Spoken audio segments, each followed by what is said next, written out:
திருவள்ளூர் மற்றும் சுற்றுவட்டார பகுதிகளில் பரவலாக மழை பெய்ததால் பொதுமக்கள் மகிழ்ச்சியடைந்தனர்.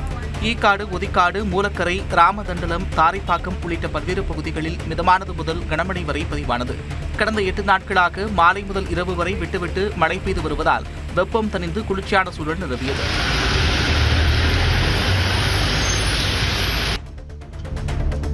சிவகங்கை மாவட்டம் திருப்பத்தூரில் உள்ள புனித சேவியார் ஆலய தேர்பவனி திருவிழாவில் மத நல்லிணக்கத்திற்கு எடுத்துக்காட்டாக புனித சேவரியார் மாதா சுரூபங்களை இந்துக்கள் தோளில் சுமந்து சென்றனர். திருப்பத்தூர் புனித சேவரியார் ஆலய தேர் திருவிழா கடந்த 17ஆம் தேதி கொடியேற்றத்துடன் தொடங்கியது. இந்த விழாவின் முக்கிய நிகழ்வான தேர்பவனியொட்டி புனித மைக்கேல், புனித சேவேரியார் உள்ளிட்ட சுரூபங்களை இந்துக்கள் தோளில் சுமந்து ஊர்வலமாக சென்றனர்.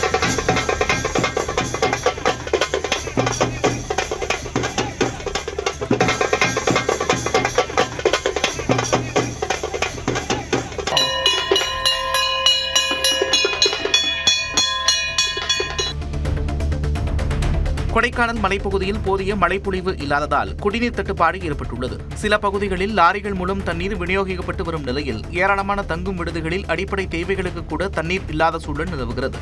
இந்நிலையில் சுற்றுலாப் பயணிகள் தேவையற்ற பயணங்களை தவிர்க்க வேண்டும் என்று வாசகங்கள் அடங்கிய போஸ்டர்கள் சமூக வலைதளங்களில் வெளியாகி கவனம் பெற்றுள்ளது. சிவகங்கை மாவட்டம் மானாமதுரையில் ஆனந்தவள்ளி சோமநாதர் கோவில் ஆடி தபசு தேரோட்ட விழா கோலாகலமாக நடைபெற்றது. சர்வ அலங்காரத்தில் எழுந்தருளிய ஆனந்தவள்ளியம்மன் 4 ரத வீதிகளின் வழியாக தேரில் பவனி வந்தார். ஏராளமான பக்தர்கள் தேரின் வடம் பிடித்து இழுத்து வழிபட்டதுடன் தேர் முன்பு தேங்காய் உடைத்தும் நேர்த்திக்கடன் செலுத்தினர். தொடர்ந்து அம்மனுக்கு சிறப்பு தீபாராதனை நடைபெற்றது.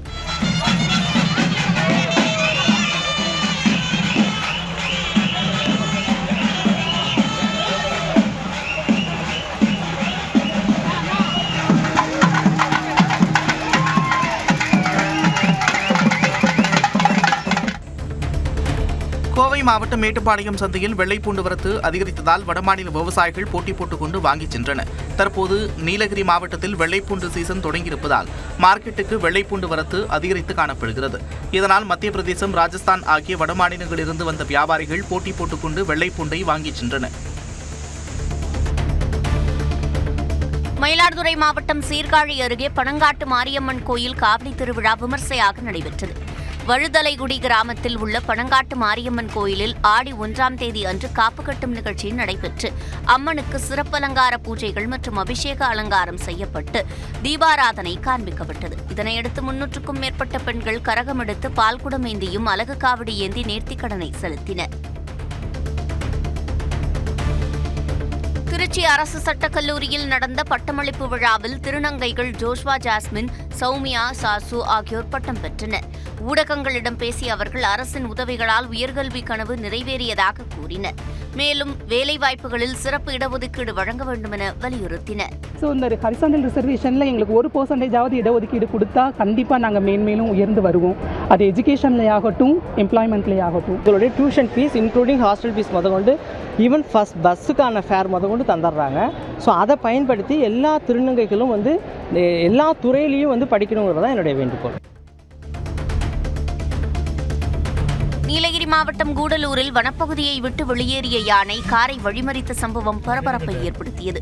கூடலூரில் இருந்து கர்நாடகா செல்லும் சாலையில் வனப்பகுதியில் இருந்து வெளியேறிய யானை சாலையில் சென்ற காரை வழிமறித்தது.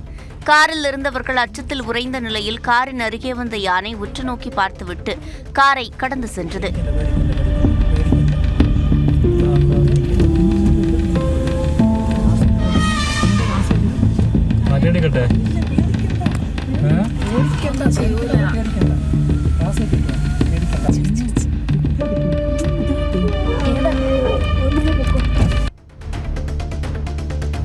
பெங்களூரு சேலம் பயணிகள் ரயிலில் ஏற்பட்ட தீயை உடனடியாக கண்டறிந்து அணைத்ததால் பெரும் விபத்து தவிர்க்கப்பட்டது. யஷ்வந்த்பூரில் இருந்து சேலம் நோக்கி சென்ற பயணிகள் ரயில் தருமபுரி ரயில் நிலையத்தின் 1வது நடைமேடையில் வந்து நின்றது. அப்போது 5வது பெட்டியின் ஷாக் அப்சர்வரில் தீப்பற்றியது. இதனை கவனித்த ரயில்வே பாதுகாப்பு படையினர் உடனடியாக லோகோ பைலட்டுக்கு தகவல் கொடுத்தார். இதனையடுத்து தீ அணைக்கப்பட்டு ரயில் 47 நிமிடங்கள் தாமதமாக புறப்பட்டு சென்றது. ஒகேனக்கல் காவிரி ஆற்றின் நீர்வரத்து கடுமையாக சரிந்துள்ளதால் அருவிகளில் தண்ணீர் குறைந்து சுற்றுலா பயணிகள் ஏமாற்றமடைந்தனர். பருவமழை குறைவாலும் கர்நாடக அணைகளிலிருந்து தண்ணீர் திறக்கப்படாததாலும் ஒகேனக்கலுக்கு வினாடிக்கு 150 கன அடி மட்டுமே நீர் வந்து கொண்டிருக்கிறது. மீன் அருவியில் மட்டுமே குறைந்த அளவில் தண்ணீர் கொட்டும் நிலையில் மற்ற அருவிகள் வறண்டு காணப்படுகின்றன. இதனால் குளியல் மற்றும் பரிசல் சவாரி பாதிக்கப்பட்டுள்ளது. நாமக்கல்லில் முட்டை கொள்முதல் விலை ஒரே நாளில் 20 காசுகள் குறைந்துள்ளது. முட்டை விலை கடந்த ஒரு மாதமாக உச்சத்தை தொட்ட நிலையில் 4 நாட்களுக்கு முன்பு குறைந்தது. இந்த நிலையில் ஞாயிற்றுக்கிழமை நடந்த தேசிய முட்டை ஒருங்கிணைப்பு குழுவின் கூட்டத்தில் கொள்முதல் விலை மேலும் 20 காசுகள் குறைக்கப்பட்டு ஒரு முட்டை விலை ₹6.30 காசுகளாக நிர்ணயிக்கப்பட்டுள்ளது. இதன்படி கடந்த 4 நாட்களில் 50 காசுகள் குறைந்துள்ளது. வட மாநிலங்களுக்கு ஏற்றுமதி குறைந்ததாலும் ஆடி மாதம் என்பதால் நுகர்வு குறைந்ததாலும் முட்டை விலை குறைவதாக பண்ணையாளர்கள் கூறுகின்றனர். சென்னையை அடுத்த பூந்தமல்லி மேம்பாலத்தில் தேங்கியுள்ள சேறு மற்றும் சகதியால் இருசக்கர வாகன ஓட்டிகள் வழுக்கி விழும் அபாயம் ஏற்பட்டுள்ளது. சென்னை பெங்களூரு தேசிய நெடுஞ்சாலையிலிருந்து பூந்தமல்லி நகருக்குள் செல்லும் பிரதான மேம்பாலத்தில் சமீபத்திய மழையால் நுழைவாயில் அருகே சுமார் 300 மீட்டர் தூரத்திற்கு மழைநீருடன் மண் சேர்ந்து சேராக மாறியுள்ளது. இதில் சிக்கி இருசக்கர வாகனத்தில் வந்த இளம்பெண் ஒருவர் வழுக்கி விழுந்த நிலையில் பின்னால் வந்தவர்கள் அவரை மீட்டனர். பெரும் விபத்துக்கள் ஏற்படுவதற்கு முன்பு நெடுஞ்சாலைத்துறை அதிகாரிகள் சாலையை சீரமைக்க வேண்டும் என்று வாகன ஓட்டிகள் கோரிக்கை விடுத்துள்ளனர். திருவண்ணாமலை மாவட்டம் ஆரணி அருகே படவேட்டில் உள்ள செண்பகத்தோப்பு அணையின் நீர்மட்டம் 28 அடியாக சரிந்துள்ளதால் விவசாயிகள் கவலையடைந்துள்ளனர். பருவமழை குறைவால் அணைக்கு நீர்வரத்து பாதிக்கப்பட்ட நிலையில் சுமார் 6000 ஏக்கர் நெற்பயிர்கள் பாதிக்கப்படும் அபாயம் ஏற்பட்டுள்ளதாக விவசாயிகள் தெரிவித்துள்ளனர். மேலும் 50க்கும் மேற்பட்ட கிராமங்களில் குடிநீர் தட்டுப்பாடும் நிலவுவதாக கூறி கால்வாய்களை தூர்வாரி மழைநீர் சேமிப்பு நடவடிக்கைகளை உடனடியாக மேற்கொள்ள வேண்டும் என அரசுக்கு கோரிக்கை விடுத்துள்ளனர். விவசாயிகள் இந்த அணைக்கட்டினுடைய தண்ணீரை எதிர்பார்த்து விவசாயம் செய்ய முடியாத நிலையிலே பாதிக்கப்பட்டிருக்கிறார்கள். வார விடுமுறையை முன்னிட்டு திண்டுக்கல் மாவட்டம் கொடைக்கானலில் குவிந்த சுற்றுலா பயணிகள் குளுமையான காலநிலையை அனுபவித்தவாறு சுற்றுலா தலங்களை கண்டு ரசித்தனர். பில்லர் ராக், குணா குகை, பைன்மரச்சோலை, மோயர் சதுக்கம் உள்ளிட்ட சுற்றுலா தலங்களை மக்கள் சுற்றி பார்த்தனர். நட்சத்திர ஏரியில் படகு சவாரி செய்தும் ஏரியை சுற்றி சைக்கிள் சவாரி மேற்கொண்டும் உற்சாகமடைந்தனர். தஞ்சாவூரில் உள்ள செங்கமல நாச்சியம்மன் கோயிலில் பால்குட விழா மிக சிறப்பாக நடைபெற்றது. செல்வ விநாயகர் ஆலயத்திலிருந்து மேளதாளம், தப்பாட்டம் முழங்க பால்குடம் மற்றும் காவடி எடுத்து பக்தர்கள் புறப்பட்டு முக்கிய வீதிகள் வழியாக சென்று கோவிலை அடைந்தனர். பின்னர் அம்மனுக்கு பாலாபிஷேகம் சிறப்பாக நடைபெற்றது. கிருஷ்ணகிரி மாவட்டம் மத்தூர் அருகே பெனுகொண்டாபுரம் ஏரியையொட்டியுள்ள காட்டுப்பகுதியில் ஏற்பட்ட தீ விபத்தில் 30க்கும் மேற்பட்ட பனைமரங்கள் எரிந்து சேதமடைந்தன. தகவல் அறிந்து விரைந்த தீயணைப்புத் துறையினர் தீயை கட்டுக்குள் கொண்டு வந்தனர். காட்டுப்பகுதிக்குள் சிலர் மது அருந்திவிட்டு அணைக்காமல் வீசிய சிகரெட் துண்டால் தீ விபத்து ஏற்பட்டிருக்கலாம் என கிராம மக்கள் சந்தேகம் தெரிவித்துள்ளனர். இதுகுறித்து காவல்துறையினர் விசாரணை நடத்தி வருகின்றனர். தான் திருச்சி கிழக்கு இடைத்தேர்தலில் போட்டியிடுவது குறித்து கவலைப்படாமல் டிஎன்பிஎஸ்சி தேர்வில் வெற்றி பெறுவது குறித்து கவனம் செலுத்த வேண்டும் என்று ஓய்வு பெற்ற ஐஎஸ் அதிகாரி சகாயம் அறிவுறுத்தினார். நெல்லை பாளையங்கோட்டையில் நடந்த சிறப்பு முகாமில் பங்கேற்ற அவர் போட்டித் தேர்வர்களுக்கு ஆலோசனைகளை வழங்கினார்.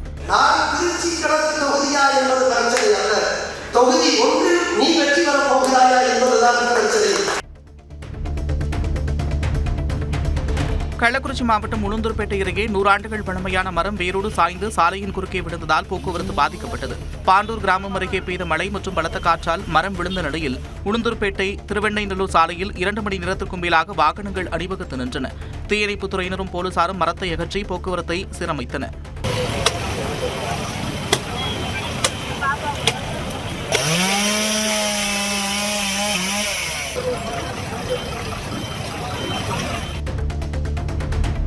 திருவள்ளூர் மாவட்டம் திருத்தணி அடுத்த கனகமாசத்திரம் அரசு பள்ளியில் 40 ஆண்டுகளுக்கு முன்பு கல்வி கற்ற முன்னாள் மாணவர்கள் ஆசிரியர்களுக்கு பாத பூஜை செய்து நன்றி தெரிவித்தனர். 1984 முதல் 1987 வரை அங்கு பயின்ற மாணவ மாணவியர் இன்று பல்வேறு உயர் பதவிகளில் வெளிநாடுகளில் உள்ளனர். தங்களை உருவாக்கிய ஆசிரியர்களை சந்தித்து ஆசி பெற்ற அவர்கள் பள்ளிக்கு 1.5 லட்சம் ரூபாய் மதிப்பில் இரும்பு கேட் வழங்கினர். மேலும் படிப்பில் சிறந்து விளங்கும் மாணவர்களுக்கு ஊக்கத்தொகை வழங்கப்படும் என்றும் அறிவித்தனர். சேலம் ஜாகிர் அம்மாபாளையத்தில் அமைக்கப்பட உள்ள ஜவுளி பூங்கா தொடர்பான அரசாணையை ரத்து செய்ய வேண்டும் என்று சேலம் நீர் ஆதார பாதுகாப்பு இயக்கம் வலியுறுத்தியுள்ளது. அரசாணையில் தொழில்கள் குறித்து தெளிவான விளக்கமில்லை என்றும் சாயப்பட்டறைகள் அமைக்கப்படாது என்பதற்கு உத்தரவாதம் இல்லை என்றும் அவர்கள் குற்றம் சாட்டினர். கோரிக்கை ஏற்கப்படாவிட்டால் போராட்டம் தொடரும் என்றும் தெரிவித்துள்ளனர். ஆட்சியாளர்களுக்கு பக்கத்துணையாக இருந்து செயல்பட்டாலும் கூட இந்த ஆட்சியாளர் கீழே செயல்படும் துறை சார்ந்த அதிகாரிகள் இதனை மெத்தன போக்காக எடுத்து எங்களை ஏமாற்றும் நோக்கத்தில் இந்த அரசாணை வெளியிட்டார்கள் என்றுதான் நான் நினைக்கின்றோம். தூத்துக்குடி மாவட்டம் கோவில்பட்டியில் நீட் தேர்வு மற்றும் சிபிஎஸ்இ முறைகேடுகளை கண்டித்து காங்கிரஸ் கட்சியினர் மெழுகுவர்த்தி ஏந்தி போராட்டத்தில் ஈடுபட்டனர். காந்தி மண்டபத்திலிருந்து பேரணியாக வந்த அவர்கள் பயணியர் விடுதி முன்பு ஆர்ப்பாட்டம் நடத்தி நீட் தேர்வை ரத்து செய்யவும் மாணவர்கள் மீதான நடவடிக்கைகளை கைவிடவும் வலியுறுத்தி கோஷங்களை எழுப்பினர்.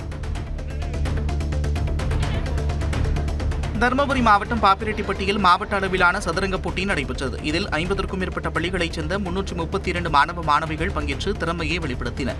பல்வேறு வயது பிரிவுகளில் வெற்றி பெற்றவர்களுக்கு கேடயங்கள், பதக்கங்கள் மற்றும் பரிசுகள் வழங்கி கௌரவிக்கப்பட்டது. போட்டியில் மாநில அளவிலான நடுவர்கள் பங்கேற்று போட்டியை நடத்தினர். கோவையில் கண்ணை கட்டிக்கொண்டு சிலம்பம் மற்றும் கராத்தே செய்து மாணவர்கள் உலக சாதனை படைத்தனர். பீடம் பள்ளியில் உள்ள பள்ளியில் நடைபெற்ற நிகழ்ச்சியில் மாணவர்கள் 11 வகை சிலம்ப சுழற்சிகளை 5 மணி நேரம் 15 நிமிடங்கள் இடைவிடாமல் செய்து நோபல் உலக சாதனை புத்தகத்தில் இடம் பிடித்தனர். கராத்தே வீரர்களும் 6 வகை கட்டாமுறைகளை தொடர்ந்து செய்து சாதனை படைத்தனர். தொடர்ந்து மாணவர்களுக்கு பதக்கங்கள் மற்றும் சான்றிதழ்கள் வழங்கப்பட்டன.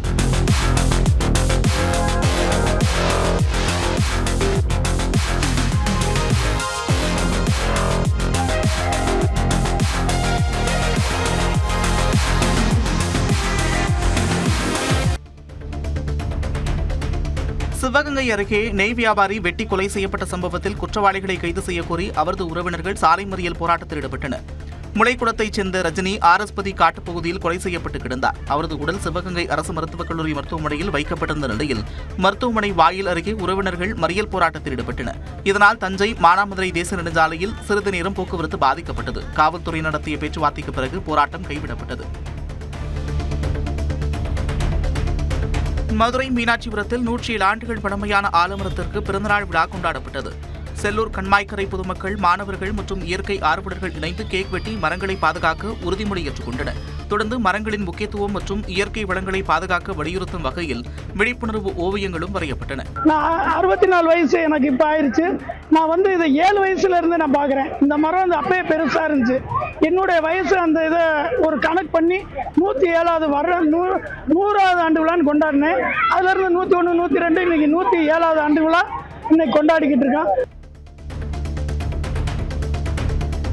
தாவேகா ஆட்சிக்கு வந்த 2.5 மாதங்களில் தமிழ்நாட்டின் கடன் 20,881 கோடி அதிகரித்திருப்பதாக திமுக முன்னாள் அமைச்சர் கீதா ஜீவன் தெரிவித்துள்ளார்.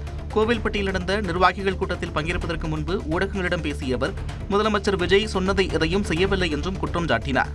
எல்லாரும் தலையிலையும் கடன் சுமை ஏத்திட்டாரு அப்படி இப்படின்னு எங்களுடைய கழக தலைவரை பத்தி இல்லாதவங்களும் பேசினாரு. இன்னைக்கு இந்த 2.5 மாசத்துல 20,881 கோடி இந்த அரசு கடன் வாங்கியிருக்குன்றது அவருக்கே தெரியுமா என்ன? அதாவது என்ன சொல்றது, அவருடைய முடிவுக்கே விட்டு விடுறோம். நெல்லை மாநகராட்சி 19வது வார்டு திமுக கவுன்சிலர் அக்கட்சியில் இருந்து விலகி தாவேக்காவில் இணைந்தார். தமிழக வெற்றிக் கழகம் சார்பில் நெல்லை டவுன் பகுதியில் நலத்திட்ட உதவி வழங்கும் விழா நடைபெற்றது. இதில் மாநகராட்சி 19வது வார்டு திமுக கவுன்சிலர் அல்லா பிச்சை, நெல்லை தாவேக்க சட்டமன்ற உறுப்பினர் RS முருகன் முன்னிலையில் தாவேக்காவில் இணைந்தார். சிவகங்கை மாவட்டம் திருப்பத்தூரில் நடைபெற்ற தமிழ்நாடு தொடக்கப்பள்ளி ஆசிரியர் கூட்டணியின் பொதுக்குழு கூட்டத்தில் ஆசிரியர் தகுதி தேர்வை ரத்து செய்ய கோரி தீர்மானம் நிறைவேற்றப்பட்டது. தமிழ்நாடு தொடக்கப்பள்ளி ஆசிரியர் கூட்டணியின் சார்பாக நடைபெற்ற பொதுக்குழு கூட்டத்தில் ஆசிரியர் தகுதி தேர்வை முழுமையாக ரத்து செய்ய வேண்டும், ஆசிரியர் காலி பணியிடங்களை உடனடியாக நிரப்ப வேண்டும் உள்ளிட்ட கோரிக்கைகளை வலியுறுத்தி தீர்மானங்கள் நிறைவேற்றப்பட்டன. கடலூரில் 4 நாட்கள் நடைபெற்ற மாநில அளவிலான ஃபிடே தரவரிசை சதுரங்க போட்டி நிறைவு பெற்றது. கடலூர் மாவட்ட சதுரங்க சங்கம், தமிழ்நாடு மாநில சதுரங்க சங்கம் சார்பில் கடந்த 4 நாட்கள் நடைபெற்ற போட்டியில் 32 மாவட்டங்களிலிருந்து 294 வீரர் வீராங்கனைகள் பங்கேற்றனர். போட்டியின் நிறைவு விழாவில் பங்கேற்ற வீட்டு வசதி மற்றும் நகர்ப்புறத்துறை அமைச்சர் ராஜ்குமார் வெற்றி பெற்றவர்களுக்கு பரிசுகளை வழங்கினார். பின்னர் வீரர்களுடன் செஸ் விளையாடியும் மகிழ்ந்தார். காஞ்சிபுரம் மாநகர் பகுதிகளில் தொடர் மின்வெட்டு ஏற்பட்டதால் பொதுமக்கள் சாலை மறியலில் ஈடுபட்டனர். காஞ்சிபுரம் மாநகர் பகுதி முழுவதும் மாலை 7 மணி முதல் தொடர்ந்து மின்வெட்டு ஏற்பட்டதாக கூறப்படுகிறது. சுமார் 2 மணி நேரத்திற்கும் மேலாக மின் விநியோகம் வழங்கப்படாததால் ஆத்திரமடைந்த பொதுமக்கள் செவிலிமேடு சாலையில் மறியலில் ஈடுபட்டனர். தவேக ஆட்சியில் ஆசிரியர்களுக்கான நிர்வாக மாறுதல் வெளிப்படையாக நடைபெறுவதாக தமிழக ஆசிரியர் கூட்டணியின் அகில இந்திய செயலாளர் அண்ணாமலை தெரிவித்துள்ளார். தென்காசியில் நடைபெற்ற மாநில பொதுக்குழு கூட்டத்தில் பங்கேற்ற பின் ஊடகங்களிடம் பேசிய அவர் கடந்த ஆட்சியில் பணி மாறுதல் வியாபாரமாக இருந்ததாக குற்றம் சாட்டினார். நிர்வாக மாறுதல் மட்டுமல்ல, டிரான்ஸ்ஃபருங்கிற வார்த்தையை ஒரு அதிகாரிகிட்ட போய் பேசினால் கூட இல்லை அதெல்லாம் சொல்லாங்க, அதுதான் முறையாதான் நடக்கும் என்று சொல்கிறார்கள். திருவள்ளூர் மாவட்டம் திருத்தணியில் வண்டல் மண் திருடப்படுவதாக குற்றச்சாட்டு எழுந்துள்ளது. விவசாய நிலங்களை மேம்படுத்தி பயிர் சாகுபடியை அதிகரிக்கும் வகையில் விவசாயிகள் வண்டல் மண் எடுக்க தமிழ்நாடு அரசு அனுமதி அளித்துள்ளது. இந்நிலையில் விவசாய பயன்பாட்டிற்காக அல்லாமல் செங்கல் சூளை, வீட்டுமனை உள்ளிட்டவற்றிற்காக 10க்கும் மேற்பட்ட டிப்பர் லாரிகளில் வண்டல் மண் திருடப்படுவதாக விவசாயிகள் குற்றம் சாட்டியுள்ளனர். சிவகங்கை மாவட்டம் காரைக்குடி மாநகராட்சியில் செயல்படுத்தப்பட்டு வரும் பாதாள சாக்கடை திட்டப்பணிகளை அமைச்சர் பிரபு நேரில் ஆய்வு செய்தார். காரைக்குடி மாநகராட்சியில் 140 கோடியில் பாதாள சாக்கடை திட்டம் செயல்படுத்தப்பட்டு வருகிறது. இதனை பார்வையிட்ட கனிமவளத்துறை அமைச்சர் பிரபு பணிகளை விரைந்து முடிக்குமாறு அதிகாரிகளுக்கு அறிவுறுத்தினார். முன்னாள் குடியரசுத் தலைவர் அப்துல் கலாமின் 11வது ஆண்டு நினைவு நாளையொட்டி ராமநாதபுரம் மாவட்டத்தில் உள்ள பேய்கரும்புவில் அவரது நினைவிடம் மின்விளக்குகளால் அலங்கரிக்கப்பட்டுள்ளது. பேய்கரும்பு பகுதியில் மத்திய அரசின் பாதுகாப்பு ஆராய்ச்சி மேம்பாட்டுத்துறையின் சார்பில் கட்டப்பட்ட மணிமண்டபத்தில் சுற்றுச்சூழல் துறை அமைச்சர் ராஜீவ், ராமநாதபுரம் ஆட்சியர் சிவகுரு பிரபாகரன், பாஜக மாநில முன்னாள் தலைவர் அண்ணாமலை உள்ளிட்ட அரசியல் கட்சி பிரமுகர்கள் மலர் வளையம் வைத்து அஞ்சலி செலுத்த உள்ளனர். அரியலூர் அரசு மகளிர் உயர்நிலைப்பள்ளி வளாகத்தில் பாரம்பரிய விதை திருவிழா நடைபெற்றது. நாட்டு விதைகள், பாரம்பரிய நெல் ரகங்கள், சிறுதானியங்கள், மூலிகை செடிகள் மற்றும் இயற்கை வேளாண் பொருட்கள் காட்சிப்படுத்தப்பட்டன. பலா ஐஸ்கிரீம், பலா பக்கோடா உள்ளிட்ட பாரம்பரிய உணவுகளும் இடம்பெற்றன. மாணவிகள், ஆசிரியர்கள், விவசாயிகள் மற்றும் பொதுமக்கள் திரளாக பங்கேற்று இயற்கை வேளாண்மையின் முக்கியத்துவத்தை அறிந்து கொண்டனர். ஆடி மாதத்தில் தரமான நல்ல நாட்டு விதைகளை இங்கு விற்பனைக்கு வைத்திருக்கிறார்கள். தமிழ்நாட்டின் நிதி நிலைமையை கருத்தில் கொண்டு வரும் நிதிநிலை அறிக்கையில் கும்பகோணம் தனி மாவட்டமாக அறிவிக்கப்படாது என அமைச்சர் ஷாஜகான் தெரிவித்துள்ளார். தஞ்சை மாவட்டம் கும்பகோணத்தில் செய்தியாளர்களிடம் பேசிய அவர் இதனை தெரிவித்தார். நிதிநிலை அறிக்கையில் அப்படி ஒரு அறிக்கை வருவதற்கான வாய்ப்பு குறைவு. வரக்கூடிய காலம் நிச்சயமாக தஞ்சை 2ஆக பிரித்து கும்பகோணத்தை தலைமையிடமாக கொண்டு ஒரு மாவட்டத்தை அமைப்பதற்கான முயற்சியை மேற்கொள்ளும் என்று சொல்லியிருக்கிறார். தூத்துக்குடி அருகே கோரம்பள்ளம் பகுதியில் இருசக்கர வாகனத்தில் வந்த இருவர் ஆடு திருடியது குறித்து விசாரணை நடைபெற்று வருகிறது. தூத்துக்குடி மாவட்ட ஆட்சியர் அலுவலகம் அருகே இந்த சம்பவம் நடைபெற்றுள்ளது. இருசக்கர வாகனத்தில் வந்த ஆண் மற்றும் பெண் சுற்றிலும் யாராவது இருக்கிறார்களா என நோட்டமிட்டு நின்ற பின்னர் 20,000 ரூபாய் மதிப்புள்ள வெள்ளாட்டை தூக்கிச் சென்றனர். சிசிடிவி காட்சிகளை வைத்து விசாரணை நடைபெற்று வருகிறது. காவிரி நீர் பேச்சுவார்த்தைக்காக முதலமைச்சர் கர்நாடகா செல்ல வேண்டாம் என விவசாயிகள் வலியுறுத்தியுள்ளனர். தஞ்சாவூரில் தமிழக நலிவுற்ற விவசாய சங்கத்தின் மாநில பொதுக்குழு கூட்டம் நடைபெற்றது. தொடர்ந்து ஊடகங்களிடம் பேசிய விவசாய சங்கத்தினர் காவிரி மேலாண்மை ஆணையத்தின் முன்னிலையில்தான் பேச்சுவார்த்தை நடைபெற வேண்டும் என கூறினர். மீண்டும் மேகத்தானை அணையிலே அணை கட்டுவதற்கு வேணால் அவர்களிடம் ஒப்புதலை கேட்பார்களே, கர்நாடகத்திலிருந்து தமிழகத்துக்கு ஒரு சொட்டு தண்ணீர் கிடைக்காது. சிவகங்கை மாவட்டம் சிங்கம்புணரி அருகே எஸ்போதூரில் முதலமைச்சர் விஜயின் பிறந்த நாளை முன்னிட்டு வடமாடு மஞ்சுவிரட்டு போட்டி நடைபெற்றது. இதில் மதுரை, திண்டுக்கல், சிவகங்கை உள்ளிட்ட பல்வேறு மாவட்டங்களைச் சேர்ந்த 21 காளைகளும் 189 மாடுபிடி வீரர்களும் பங்கேற்றனர். வெற்றி பெற்ற வீரர்கள் மற்றும் காளைகளின் உரிமையாளர்களுக்கு ரொக்கப்பரிசு உள்ளிட்ட பல்வேறு பரிசுகள் வழங்கப்பட்டன. போட்டியை ஏராளமான பொதுமக்கள் உற்சாகமாக கண்டு ரசித்தனர். இந்த மாட்டிற்கு சிறப்பு பரிசாக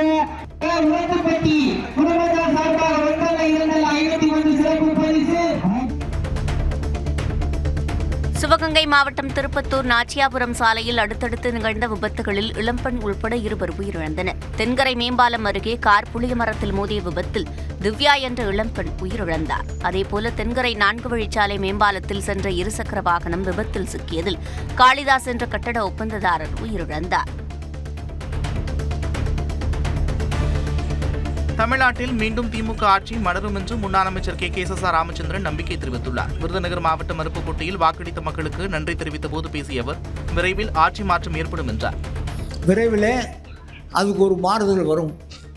அந்த மாறுதலை நாம் எதிர்பார்த்து கொண்டிருக்கிறோம். அந்த மாறுதல் வருகிற நேரத்தில் மீண்டும் தமிழ்நாட்டில் திராவிட முன்னேற்ற கழகத்துடைய ஆட்சி வரும்.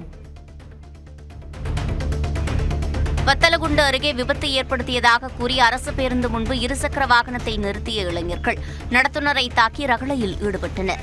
நிலக்கோட்டை வழியாக கொடைரோடு நோக்கி சென்ற பேருந்து இருசக்கர வாகனம் மீது மோதி விபத்து ஏற்பட்டதாக கூறப்படுகிறது. இதனால் பேருந்து நடத்துனரை இளைஞர்கள் தாக்கியதை அடுத்து நடத்துனர் சாலையில் அமர்ந்து தர்ணா செய்ததால் போக்குவரத்து பாதிக்கப்பட்டது.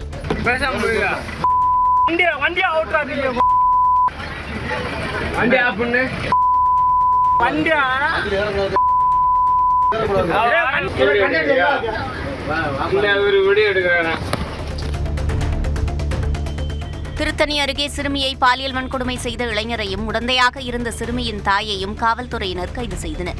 சிறுமியின் உறவினரான அந்த இளைஞர் பாலியல் வன்கொடுமை செய்ததோடு கட்டாய திருமணம் செய்யும் என்றுள்ளார். இது தொடர்பாக சிறுமி அளித்த புகாரின் பேரில் இளைஞரையும் அவருக்கு உடந்தையாக இருந்த சிறுமியின் தாயையும் போக்சோவில் கைது செய்த காவல்துறையினர் சிறையில் அடைத்தனர். திருத்தணி சரவண பொய்கை திருக்குளத்தில் தெப்பம் கட்டும் பணிகள் தீவிரமாக நடந்து வருகின்றன. திருத்தணி முருகன் கோயிலில் அடுத்த மாதம் 4ஆம் தேதி முதல் 8ஆம் தேதி வரை ஆடி கிருத்திகை தெப்பத் திருவிழா நடைபெறவுள்ளது. இதில் ஏராளமான பக்தர்கள் பங்கேற்று முருகனை தரிசிக்க இருக்கின்றனர். இந்நிலையில் தெப்பம் கட்டும் பணியில் 50க்கும் மேற்பட்டோர் ஈடுபட்டுள்ளனர்.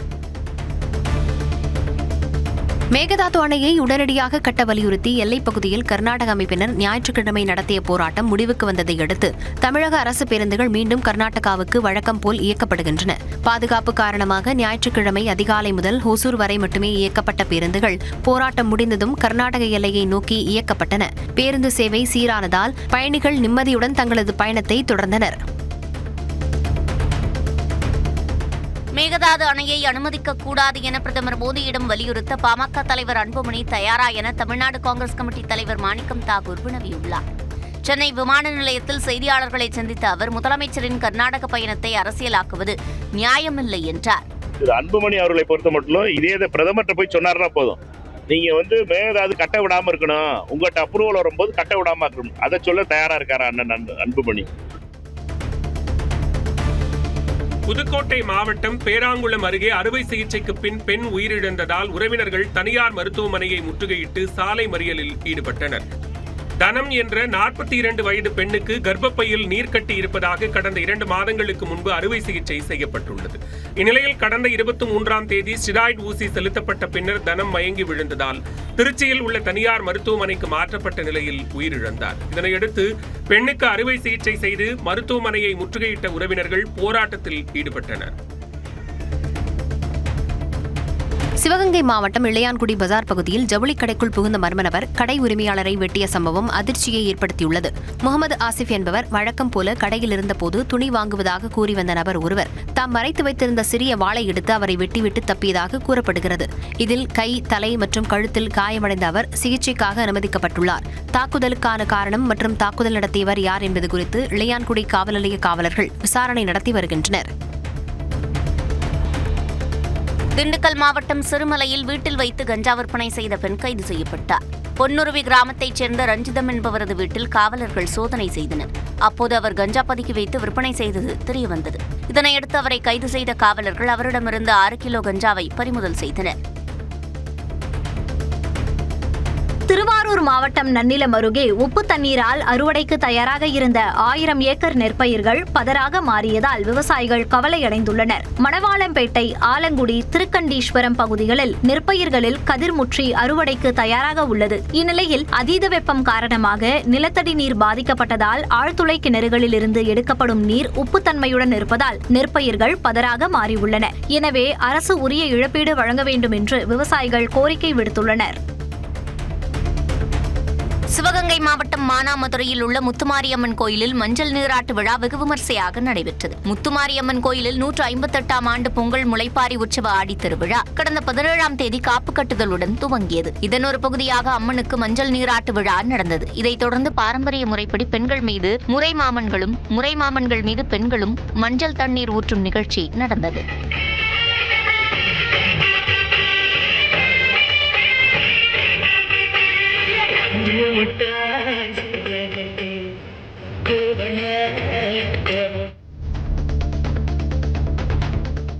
காரைக்குடி அருகே மனைவியை கொன்றவரை சினிமா பாணியில் கூலிப்படை ஏவி கொல்ல முயன்ற சம்பவம் பரபரப்பை ஏற்படுத்தியுள்ளது. காரைக்குடி மருதுபாண்டியர் நகரைச் சேர்ந்த மகேஸ்வரியை கொலை செய்த வழக்கில் சசிகுமார் என்பவர் சிறையில் அடைக்கப்பட்டுள்ளார். இவர் பிணையில் வந்தபோது ஒரு கும்பல் காரை ஏற்றி கொல்ல முயன்றதோடு பயங்கர ஆயுதங்களுடன் ஓட விரட்டியுள்ளனர். தகவல் அறிந்து வந்த காவல்துறையினர் 3 பேரை கைது செய்தனர்.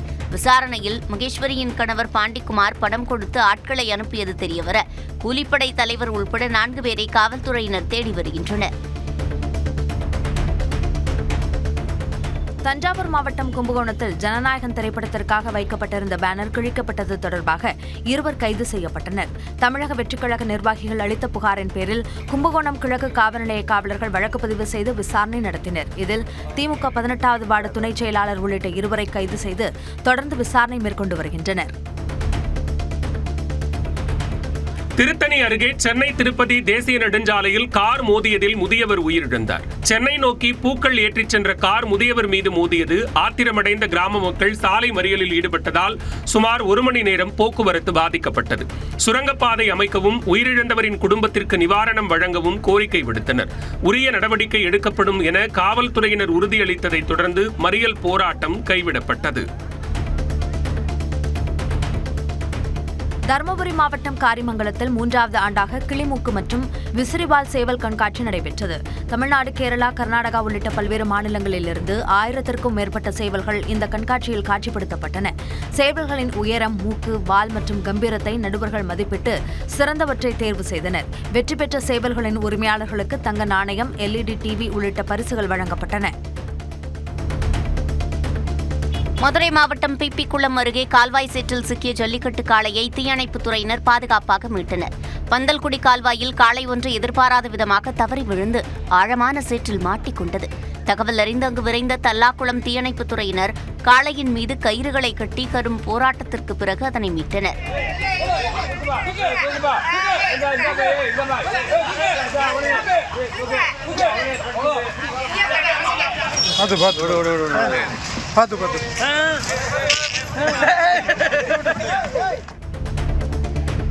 தேனி மாவட்டம் ஆண்டிப்பட்டி வட்டத்தில் மலை கிராம மக்களை வெளியேற்றும் நடவடிக்கைக்கு எதிராக கடமலைகுண்டுவில் கவன ஈர்ப்பு ஆர்ப்பாட்டம் நடைபெற்றது. தும்மகுண்டு, மேகமலை உள்ளிட்ட ஊராட்சிகளுக்கு உட்பட்ட 98 மலை கிராம மக்களை ஸ்ரீவில்லிபுத்தூர் மேகமலை புலிகள் காப்பகம் என்ற பெயரில் உச்சநீதிமன்ற உத்தரவுப்படி வெளியேற்றும் நடவடிக்கை நடைபெற்று வருகிறது. இதனை கைவிடக் கோரியும் தமிழ்நாடு அரசு சீராய்வு மனு தாக்கல் செய்ய வேண்டியும் கடமலை மயிலை ஒன்றியத்தில் கடையடைப்பு போராட்டமும் நடைபெற்றது. மலேசிய உணவகத்தில் சித்திரவதை செய்யப்படுவதாகவும் தன்னை மீட்க கோரியும் கள்ளக்குறிச்சி மாவட்ட இளைஞர் கண்ணீர் மல்க வீடியோ வெளியிட்டுள்ளார். பாக்கம் கிராமத்தைச் சேர்ந்த சென்ராசு மலேசியாவில் உள்ள உணவகத்தில் பணியாற்றும் நிலையில் உரிய ஊதியம் கொடுக்காமல் தன்னை பிணை கைதி போல வைத்து உணவு வழங்காமல் கொடுமைப்படுத்துவதாக கூறுகிறார். இங்கே மலேசியாவுக்கு வேலைக்காக வந்தேன். அந்த 3 வருஷம் ஆகுது. ஊருக்கு போகலான்னு எல்லாமே ரெடி பண்ணிக்கிட்டு இருக்கும்போது எனக்கு கூட்டிகிட்டு வந்து தேவையில்லாமல் ஒரு பழியை போட்டு ரொம்ப கொடுமைப்படுத்துகிறாங்க. நீங்கள் தான் எப்படியாவது என்னை காப்பாற்றணும்.